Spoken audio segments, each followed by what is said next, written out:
जिल्हा रुग्णालयात प्रसूतीनंतर एका 32 वर्षीय महिलेचा मृत्यू झाल्याची दुर्दैवी घटना घडली आहे. विवा विशाल दुर्गावले राहणार कुरुळ तालुका अलिबाग यांना 9 मार्च रोजी प्रसूतीसाठी रुग्णालयात दाखल करण्यात आलं होतं.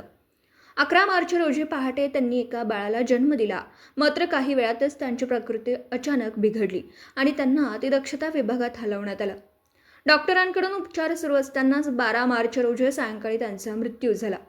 नवजात बाळ जिवंत असताना आईचा मृत्यू झाल्याने कुटुंबियांवर दुःखाचा डोंगर कोसळला.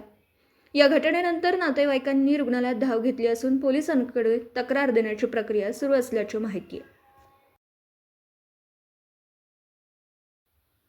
Video reporter Dhamsheel Sawant, KTV news, Raigad.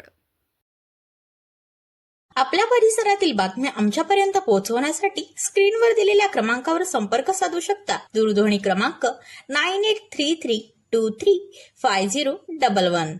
त्याचप्रमाणे अधिक माहितीसाठी स्क्रीनवर दिलेल्या KTV न्यूजच्या ईमेल आयडीवर देखील संपर्क करता येईल.